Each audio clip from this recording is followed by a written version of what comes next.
If Boromir claimed the One Ring, Gondor might blaze bright for a moment, and then the flame turns on the hand that holds it. He could win fast victories, rally frightened hearts, and silence orc horns for a season, but the ring is not a helpful tool.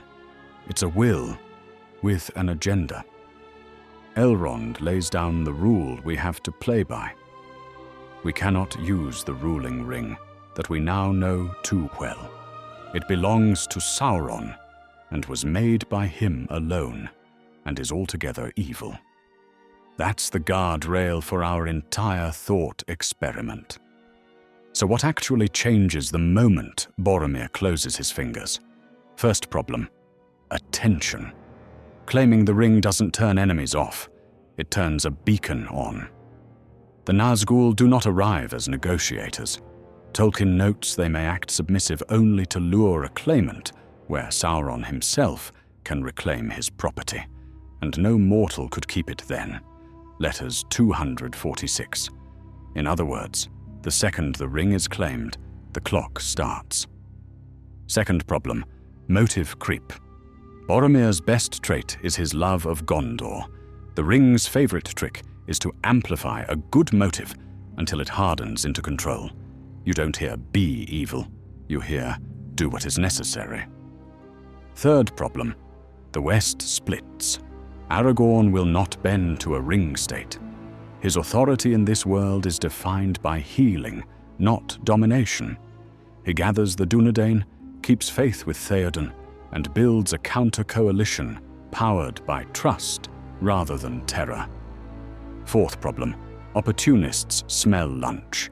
Saruman offers coordination, industry, and a very firm handshake.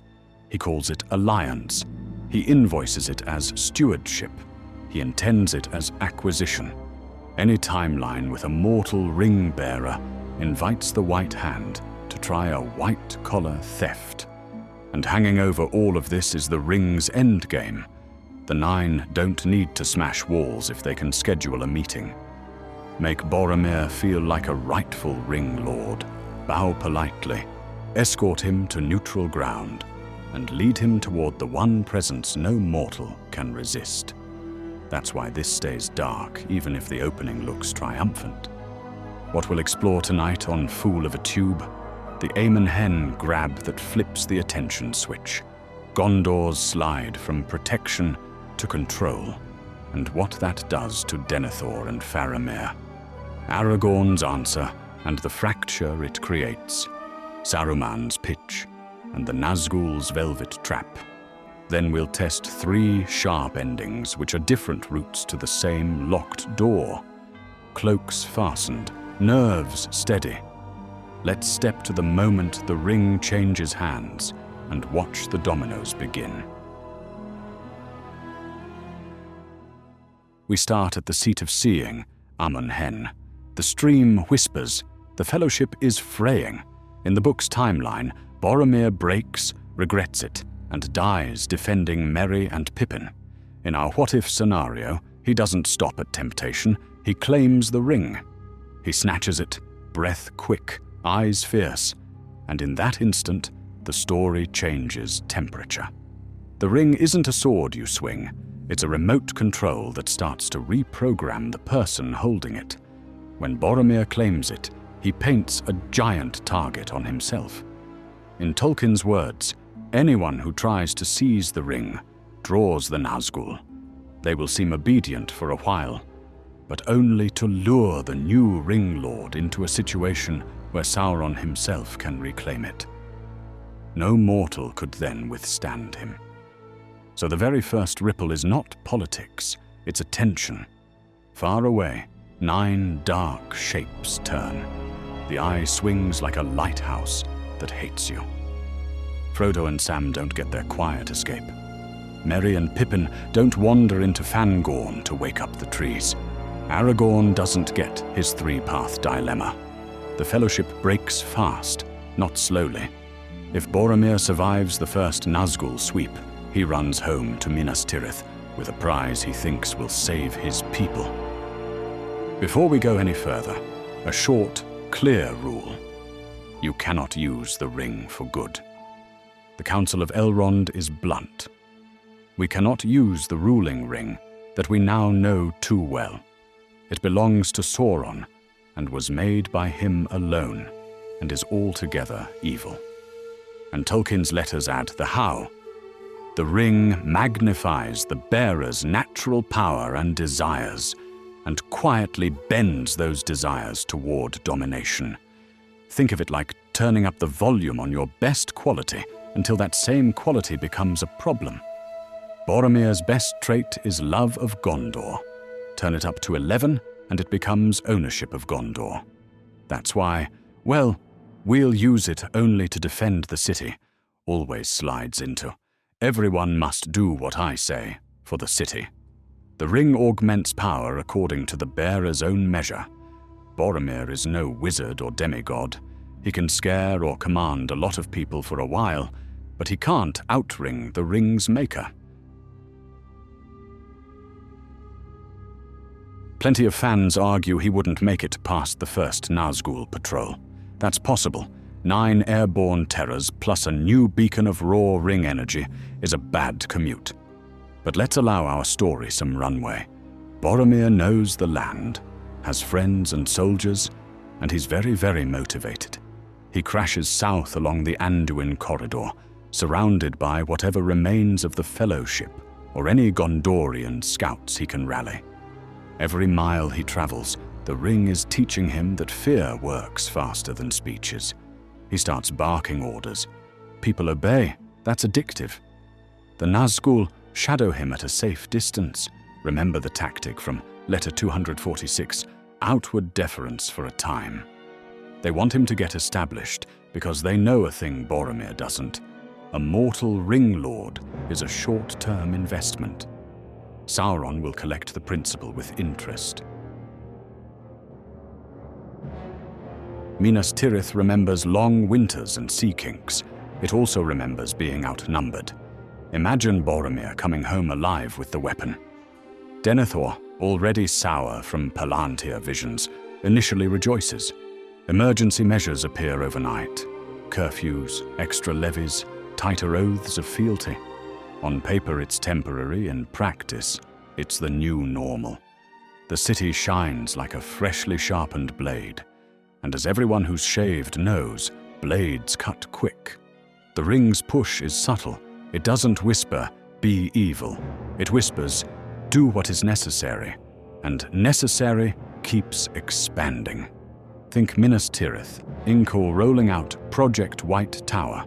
There are all-hands meetings. Posters say, safety through strength. HR creates a loyalty score. 10 equals definitely not a spy. The budget suddenly prioritizes air defense sirens and ring-related security. You can picture the mouth of Sauron across the river running his own PR. We fully respect local governance models, he says, while sharpening a policy. The key human moments. Faramir, the thoughtful brother, goes pale. He told Frodo in the true timeline, I wouldn't take this thing if it lay by the highway. In our scenario, he can't just say that and move on. He either gets exiled, sidelined, or forced into a role that keeps him quiet. Denethor beams at first. His boy has brought fire to fight fire, but the Palantir keeps feeding him worst-case scenarios. Despair plus the ring's do what is necessary button equals more force, less trust.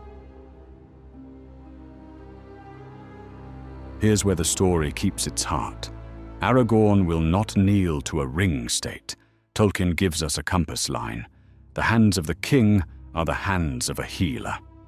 That's not just a hospital scene. It's a definition of what rightful rule looks like in this world. Healing, not dominating. Aragorn gathers the Dunedain, finds Theoden, and builds a counter-coalition based on old oaths and actual trust. No ring, no forced marches. Just stand with us, because it's right.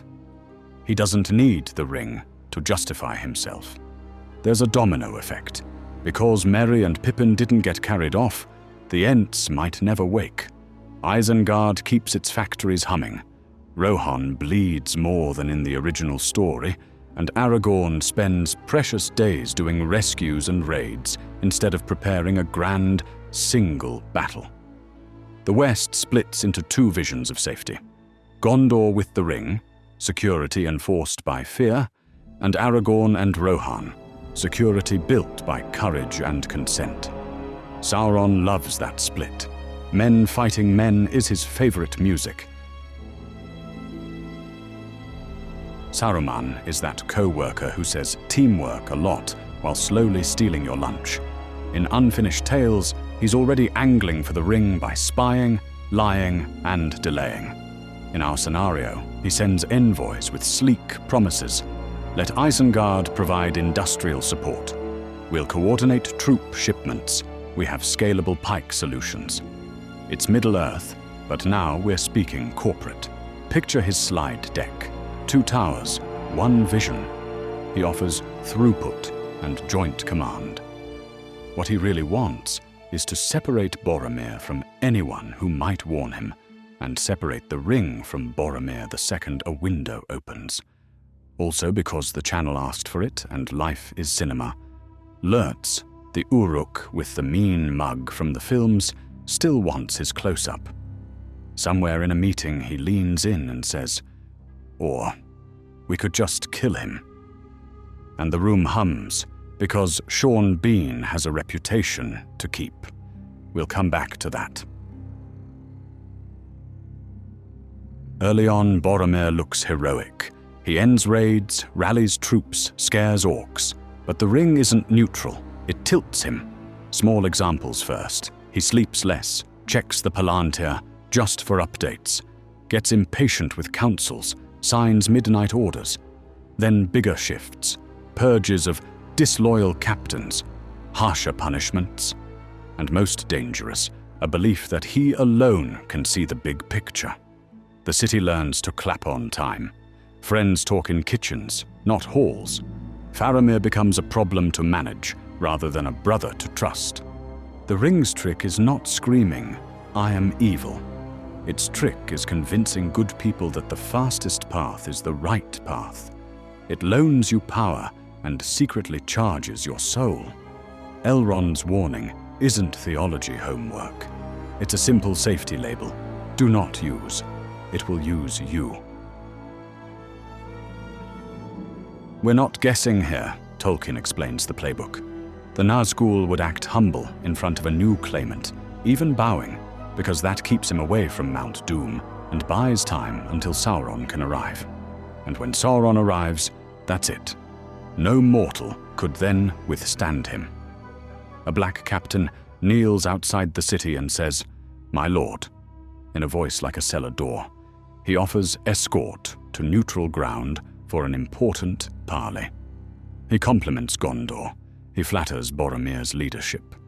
It all feels respectful, because it's bait. This is the cleanest way to imagine the end. Not 1,000 orcs storming a wall, but a meeting request. The 9 act like staff. They make Boromir feel like a rightful ring lord. They lead him exactly where Sauron wants him, close enough to take back what is his. No mortal, not even Aragorn, could keep the ring in Sauron's presence. The ring is a homing device. The Nazgul are the delivery service. By the way, if dark what-ifs are your second breakfast, subscribe to Fool of a Tube, weekly lore dives with jokes, maps, and just enough dread. Okay, back to Boromir. Centralizing faster than trust can follow would be his first slide. Oaths can be forced in a day, real loyalty can't. The moment a harvest fails in Lebanon or Corsairs probe the Anduin, a fear-based system has no slack, it cracks. He'd also mistake fear for strength. Fear gets obedience today. Strength lets people stand tomorrow. The ring is phenomenal at fear and terrible at building communities that can take a punch and still help each other. Then come the habits that harden into harm. Palantir check-ins become a nightly ritual, and with the ring's whisper of "do what is necessary," purges feel efficient, right up until they manufacture the very enemies they target. The best captains drift to Aragorn, the wise go quiet, and the loud, loyal few get promoted. Worst of all, Boromir would read the Nazgul's bows as allegiance, their performers playing lieutenants until Sauron steps on stage, then the courtesy becomes handcuffs. Small choices change big things. Without Merry and Pippin going to Fangorn, the Ents may not march. Isengard might not fall when it did. Rohan faces a heavier war. Theoden still has greatness in him, but the timing is worse, the cost higher, and hope thinner. Aragorn spends time running rescue missions and organizing counter-raids instead of mustering for a single decisive fight. The West is now busy with two enemies, Isengard and Mordor, and that stress helps the ring's logic spread. We need faster solutions. Just do what works. That phrase is how free lands accidentally teach themselves to accept control. We promised darkness. Here are 3 clean paths to the same final truth. Sauron gets his ring back. 1. Tyrant falls. Aragorn and the Rohirrim strike not at Barad-dûr, but at Minas Tirith to save it from the Ring State. It's Pelennor without the orcs. It's family fighting family. Faramir becomes the city's conscience, leading evacuations, stopping vengeance, saving what can be saved. And yes, cinema calls. Lurtz gets his moment because a timeline where Sean Bean doesn't die memorably feels illegal. Boromir's end is heroic in motion, but tragic in aim. The ring slips loose in the chaos, and the Nazgul, who have been waiting like vultures pretending to be doves, pick it up. 2. The Herald walks. The Nazgul's velvet trap works perfectly. They treat Boromir like a king and lead him toward a safe negotiation. Denethor, pushed out by a son who now casts a long shadow, breaks earlier and quietly. There's no fiery finale, just absence. Boromir arrives at Morannon or another stage Sauron controls. There's a hall, not a battlefield. There's a ceremony, not a duel. The ring is reclaimed without wasted troops or broken walls. It's almost tidy, which makes it creepier. Letters 246 backs this. The Nazgul would show submission until Sauron came. No mortal could then resist. 3. The house burns. The tragedy goes domestic. Denethor cannot accept being redundant. Boromir cannot endure being questioned. The Palantir becomes a rope they pull from opposite ends. The accident isn't really an accident. One leader dies. The other is left alone with a ring that whispers, "See, only you." In the confusion, the ring disappears, not into fire, but into waiting hands with cold crowns. The Nine never needed to fight a war. They needed Gondor to fight itself. Any of these endings, or a combination of them, can happen. Which one do you think is more likely to happen? Tolkien built a world where means matter. If you try to win with the enemy's tool, the tool wins. Elrond says it straight. The ring is altogether evil. Tolkien repeats the warning in his letters with mechanics. Even a great claimant would become another Dark Lord. And in the end, Sauron would take the ring back when he arrived in person. So in any timeline where Boromir claims the ring, we're already walking toward the same door. The steps can look brave or tragic, loud or quiet. The door doesn't move. So where does this scenario leave us? With a bright blaze that scorches the hand, Boromir claims the ring, the attention switch flips, Gondor slides from protection to control. Aragorn refuses the shortcut, Saruman circles, and the Nazgul lay out a velvet trap, different paths, same door. The ring goes home. Thanks for journeying through this darker fork with Fool of a Tube. Your company is sturdier than Mithril and twice as shiny. Tell us in the comments which ending you'd bet your last lembas on, and what if you want us to tackle next. If this episode made you glance twice at your Palantir, unplug it. We've got more roads to walk.